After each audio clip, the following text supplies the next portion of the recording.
Welcome to Eagles, Globes, and Anchors, the strategically minded podcast of the Marine Corps War College, covering the intersection of strategy, security, and warfare. Welcome to Eagles, Globes, and Anchors, the strategically minded podcast of the Marine Corps War College. Today we're discussing great power politics. And my guest today is Dr. Christopher C. Harmon, the Donald Bren Chair of Great Power Competition. Dr. Harmon has a long relationship with MCU dating back to 1993, when he first came on board as faculty at the Command and Staff College. He served as the Adamson Chair of Insurgency and Terrorism and the Horner Chair of Military Theory. Dr. Harmon came back to MCU last September from the Asia Pacific Center and has served as the Director of Curricula and Studies and Executive Director of the Marshall Center in Garmisch, Germany. He's the lead author or editor of 6 books and dozens of articles and chapters. Dr. Harmon, thanks for coming on the show. Oh, it's my pleasure, Doctor. Before we start our discussion on great power politics, tell us a little bit about your background working with the Marine Corps. You have pretty deep experience at MCU going back multiple decades. What's changed in Marine education since 1993? Yes, it is a pleasure to be back. I've had several different kinds of tours here, longtime professor of international relations, and then several academic chairs.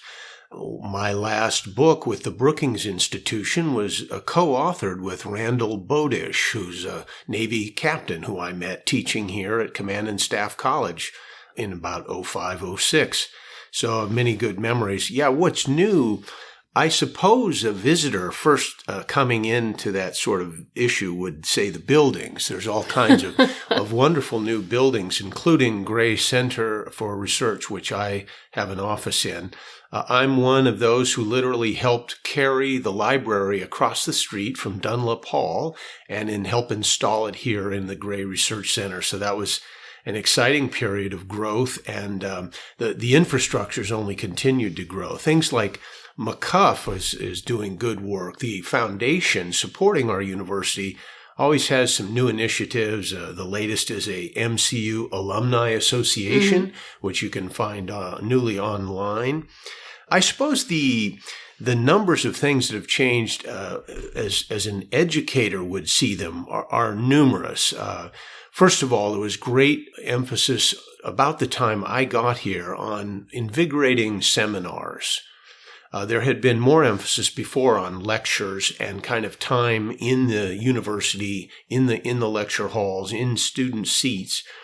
And we rebalanced the curriculum, especially with the emphasis of Colonel J.B. Matthews, Doug McKenna, and got a lot more emphasis on seminars, including some long ones. And it was very fruitful. I think education was encouraged by that process of making the student more the center than whoever was up on stage. We did a course of accreditation, which you've spent as much time on as I have. There's a notable interest and difference with respect to writing. We have the new Marine Corps University Press with its journal. We have some great books coming out, as by Ian Brown, who did a new thing on a new conception of warfare based upon his long study of John Boyd's work and papers, which we hold here. The Command and Staff College faculty are very different in terms of their culture about what they do. The focus is not just on teaching or representing as being a good uniformed officer. It's a tremendous combination of civilians and military people, and there's greater focus on writing and publication. I strongly endorse that change. I had a good talk with the university president yesterday, who by chance, has done about 4 co-authored articles just in the last year. Right. He's pushed this, and the faculty has been very responsive. Professor Benitez, our NATO expert, shares my interest in the Fletcher Forum of World Affairs. We've both done articles there. Ben Jensen is at work with book ideas, Stanford University Press, Cambridge, Oxford, most impressive. There's a terrific book out by our people on the grand strategy that won the Cold War. So Paul Jelpe, Frank Marlowe, our friend Doug Strusand, They did a really fine and long needed book on that. So there's, not to mention our writing center, the new Krulak Center, which is doing original writing. There's great emphasis, Dr. Johnson, on writing, which wasn't here before. The president said yesterday, he said, these things there's a nexus. Learning, writing, teaching, they're all closely connected. And if that sounds like it's obvious, it isn't. And I had a job not long ago with the government where I watched interest in writing and research almost drain out of the institution. And that was very disturbing to me. And so I think Marine Corps University is doing really well in that respect. Well, I agree with the idea that what you research and you write shapes the thoughts that you discuss or the issues that you raise or the priorities that you bring to seminar discussion. It sparks ideas with the students who then spark ideas with you to spur additional research. So I value the writing, research, teaching connection as well. And I, like you, have been really excited to see that continue at MCU. And here I will flag for our listeners, stay tuned, because MCU is getting ready to launch a new initiative that will encourage you, Marine students that we have in our schools, or Marines or other interested parties in national security, to start writing in a more systematic way and receive coaching and feedback on your writing to help improve those skills. So we're not ready to launch yet, but if you have an idea you've been thinking about, we are about to have an outlet for you. But let's shift our discussion and move to the topic of Great Power Competition. You serve as the Donald Bren Chair of Great Power Competition, which I will note is a position funded by the Marine Corps University Foundation, and we sincerely appreciate Mr. Bren's support and Marine Corps University Foundation's support. Yes, indeed. But what does it mean to be a great power? Is there something in particular a state has to do to qualify for that status? Are there conditions to be considered or classified as a great power? A good question. I think that there are 6 or 7, 8 different elements that we would normally associate with great power status. And of course, that we recognize the sovereignty and integrity of all states, quite apart from size. We talk about major powers. So, for example, my latest article is about Iran, and certainly in the Middle East, it's a truly major power, an important power. And then when we think about the actual top tier, I would say the most obvious thing initially would be literally size. So someone who's smart about these things, like Alfred Thayer Mahan, spent a lot of time thinking about the size and shape of a geographical entity, where it's positioned, and the extent of its territory. I think in 21st century times, we definitely go quickly to the notion of a sophisticated and educated population, a technically capable population. So there are states which are numerous, but not necessarily highly talented and advanced in what they offer in large numbers. And so that side of the population is a big part of greatness. In terms of forces, definitely major military forces are an essential. Otherwise, no one would call a state a great power. And that means, for example, in Mao Zedong's era, it might be enough to have an incredibly populous army and a capable navy and nascent air force. They boasted, whether it's true or not, that they could literally take a nuclear hit from the Soviet Union at times when there was great tension there, and still carry on because of all their people. Deng Xiaoping a few years later would not incline to that view. And Deng's 4 modernizations very much emphasized technology, weaponization of some technologies, industry, economic growth. China today looks at the advantages of that explosive effort starting 79, 80, 81 under Deng Xiaoping. So I think he was right to emphasize that military force goes way beyond population or numbers of conscripts. It goes to how skilled technically a force is, and he was willing to make major cuts in numbers in the PLA. I think obviously the economy is central to a great power. So there are questions of scope of the economy, but also depth of natural resources. For example, today you hear people warn about, the decline of Russia. I understand the point, and yet they have a wonderful basis in natural resources, which will be a great aid to them as a large power and maybe a great power.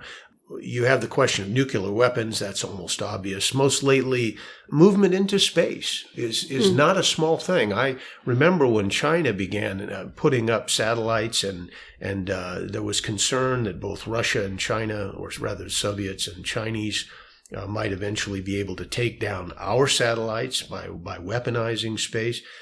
That's an important thing, which the great powers are all noticing. At least two more. One is alliances. Maybe that's almost obvious, but I sometimes tell my majors when they don't pay enough attention to coalition warfare that to not make the mistake I did in graduate school. I managed to get a doctorate without thinking very seriously at all about coalition warfare. It's absolutely incredibly important in when a war starts, and even in maneuvering in peacetime. And then I know the last thing to mention for sure is international organizations and the roles therein. The importance of something like for France or England of having a seat on the Security Council can't be understated. The significance of the new thing, the Shanghai Cooperation Organization, that Russia, China, some of the stands have been working on, India and Pakistan have joined. That's an important new organization, and they're in a position now to make some new moves on the world stage, in which the known heft of a power like Russia or China might be accented or improved or enhanced by cooperation with other allies within the Shanghai Cooperation Organization. So I think international organizations sometimes are dismissed, but we ought to think seriously about them. So you had mentioned Russia, and there seems to be some contention on Russia's designation as a great power or Russia's role in the international system today. And in some conversations with senior leaders, some senior leaders will see Russia as a serious threat to national security, and then some will see it as a second-tier waning power that is essentially coasting on its reputation. Where do you come down in this debate? The Russia case is indeed intriguing, and we're cautioned, I think, all of us, you, me, any analyst, in thinking about these great powers because of the near silence with respect to the imminent collapse of the Soviet Union. Helene Carrière-Dancos and a few other very smart people, including a fellow I met from our Navy once, seem to be ahead of most of the rest of us. Paul Kennedy, author of a magnificent book on the rise and fall of the great powers, missed this completely, despite his focus on great power issues in 87 when he published. The collapse of the USSR is a lesson for all of us in many ways, including our intellectual humility. So as we try to think now about the successor, it's intriguing to consider the status of Russia. I do think no state with that many nuclear weapons and that much tremendous conventional force can ever be dismissed. It is indeed, I think, not just a major power, but a great power. It has natural resources which would make many countries very envious. You can see in the concern in U.S. and other capitals about the pipelines that are always under construction for oil or natural gas out of Russia to nearby countries, one indicator of this incredible export potential. We know how many mines and minerals they have. The population is educated. It's got a bent for science. It's got a long history of scientific impressive results. I think it's certainly, if you look at, say, what did Alfred Thayer Mahan say about great sea powers, Clearly, their Navy has suffered badly over time, and they'll be trying to rebuild. But in terms of configuration and extent of territory and so forth, they're in good shape. Mahan further noted, and this is really interesting, we liberal democracies, worry about whether we can get an appropriations or an authorization for a certain defense program.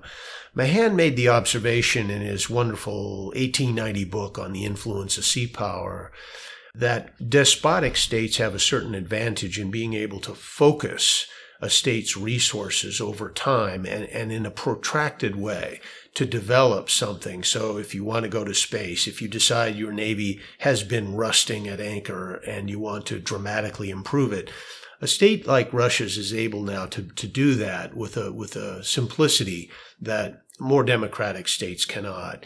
So we have to be thoughtful about that difference in our polities. And finally, I guess I would say, in terms of we're just mostly discussing their strengths, the incursions into both Ukraine and Georgia could have been a remarkable dividing point in chronology. But in fact, I would suggest most countries have simply accepted these incursions, which is a kind of appeasement and which is troubling.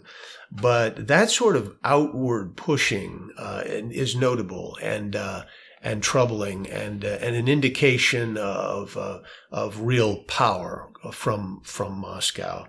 I would say as a footnote, in 1995, an admired friend of mine named Kevin Smith wrote an article in Strategic Review, and he called it The Soviet Reunion. And it was very imaginative, and it sort of looked ahead to what Moscow might be thinking about in the future. So 5 years after the collapse of the Soviet Union, it was evident that some of the adjacent states were feeling both the pull of Russia, but also the prodding and poking of Russia as they tried to kind of draw them back into some kind of net post-89, post-90. And I liked the title, The Soviet Reunion, but I also liked the way Major Smith of the Air Force was looking down the road at what we have to think about for the future, not necessarily near term, but long term.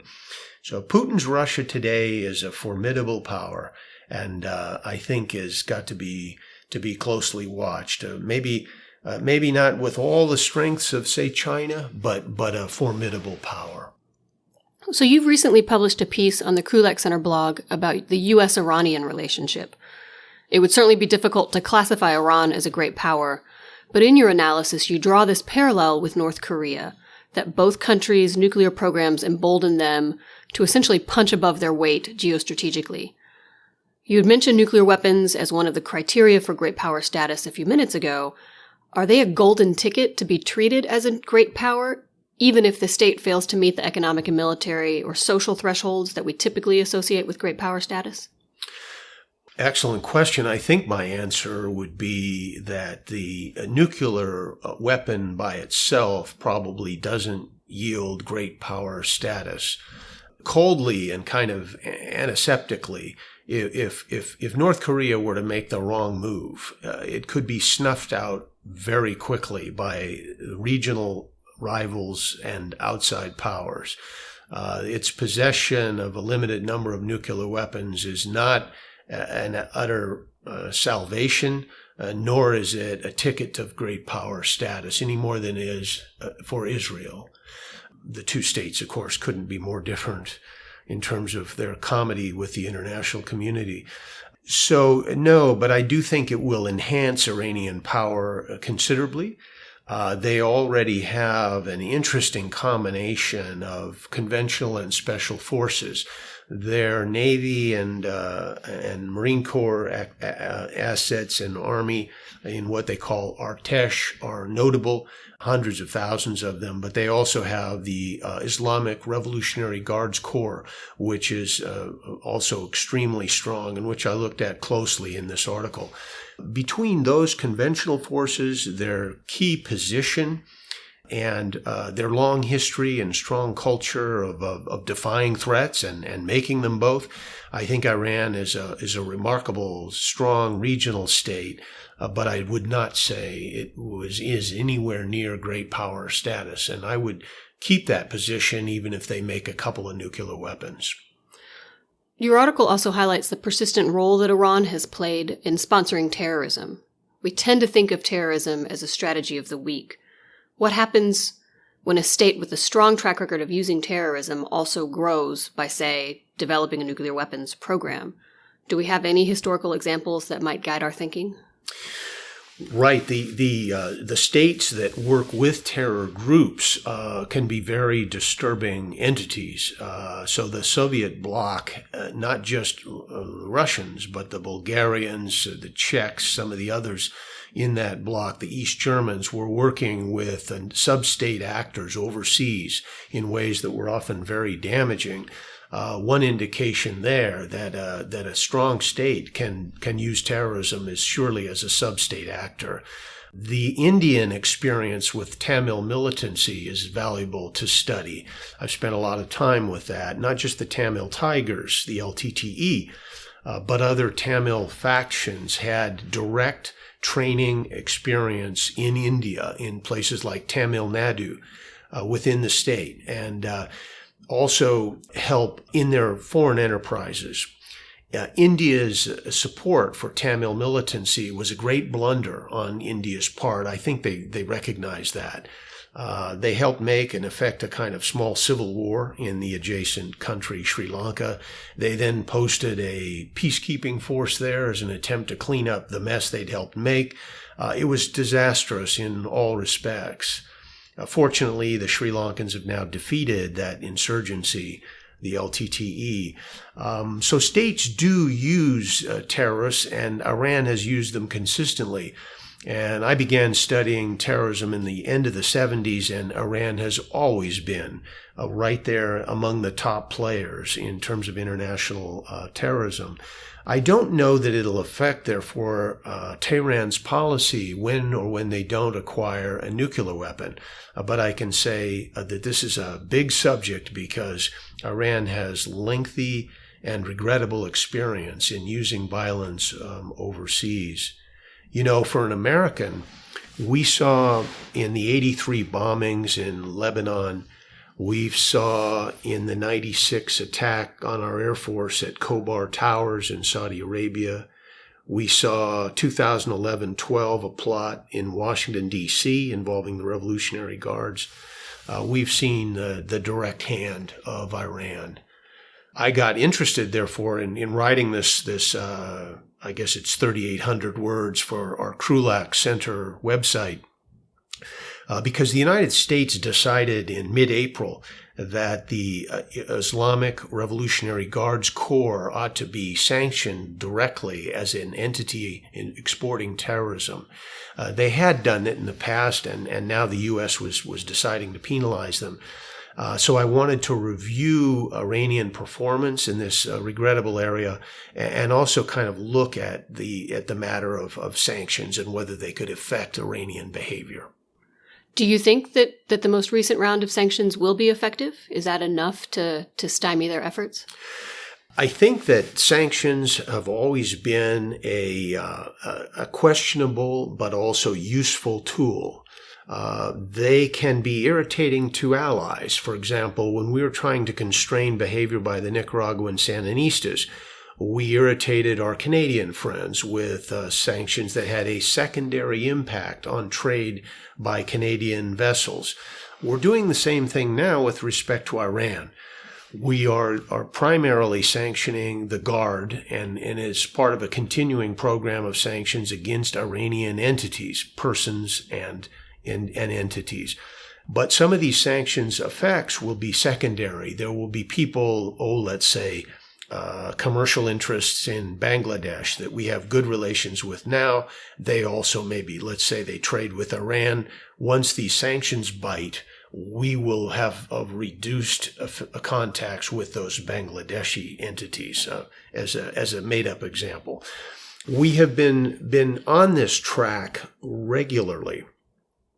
it's not just the Trump administration. We're trying to understand the way in which economic tools work. One of the books I send my majors to at command and staff from time to time is Juan Zarate's The Treasury's War, which is a terrific study of the way economic power can have a role. And so, you're functioning at the level of below war. So, the president, Mr. Pompeo, they're rightly saying we're not looking for war with Iran, but you're trying to use force below the military level. And so there are definite limits to what kind of power like that can work, but it's also power worth trying. So with sanctions, you're looking for cumulative effects. We've had them working overtime for a long time now. And we're adding to those both by hitting individuals and entities like the IRGC. I think the pressure is valuable. One reason why, the IRGC turns out to be quite an economic empire. An in-house expert we have here like Dr. Amin Tarzi would show the way in which the force of Iran is affected by the economic tools that the IRGC holds. They run power plants, they control dams, they have extensive territory, warehouses, maritime trade capabilities. The Revolutionary Guards is a large economic power. And so within Iran, if you want to get at Iran, then you need to affect the Guards' performance. So if our listeners wanted to learn more about great power politics, where can they look? The ancients are still useful. We have Graham Allison giving talks about the so-called Thucydides trap, and I have some real reservations about whether he's a trap or whether Sparta was actually trapped in any respect in the course of the Peloponnesian War. But a lot of the great history narratives give us a chance to, the Punic Wars between Rome and Carthage, the war between Sparta and Athens. I enjoyed working with Williamson Murray and Al Bernstein to introduce a very fulsome study of Thucydides here at the university years ago. We spent the better part of a week doing the Peloponnesian Wars as a way to look at great power rivalry. I've mentioned Kennedy's book, Rise and Fall of Great Powers. That's a favorite. I've mentioned Alfred Thayer Mahan. I can recommend Dale Walton, a young American geopolitician student. His book, Geopolitics and the Great Powers in the 21st Century, is a fairly new book and a really excellent one that I was looking at just recently. Of all of Colin Gray's work, I think his book called Strategy or On Strategy is definitely a good one. And then certainly right here at the university, James Lacey has done a beautiful edition of a fairly new book from Oxford on great strategic rivalries. And he too draws on some of the great scholars like Paul Ray, Barry Strauss, and then he has some of the modern thinkers on these issues like James Anderson, doing some recent studies in great strategic rivalries. So all of those, I think, are very good. And I think the bottom line would be to emphasize what we do well at our university, I think, which is work with both history and theory to try to keep a classroom as a very lively and innovative place where you're drawing not just on what the latest news is off the wire or off one's smartphone, but more long-term patterns which can be found by looking really well at the great military theorists like Mahan, Corbett, Clausewitz, Sun Tzu, and then also particular campaigns which we can study in history. And having a depth in history is something many, many Marine Corps officers do have. And I think that's really something which is requisite, but also a great way to study state power rivalries. I've always been impressed and very grateful that we have this, I'll say it's a split, dual area of emphasis, because I don't feel it's a division in terms of faculty's ability to show interest in each other's work or support one another or work together, but But I very much appreciate that we have a great number of military historians and a great number or area of interest more on political science, international affairs, foreign policy.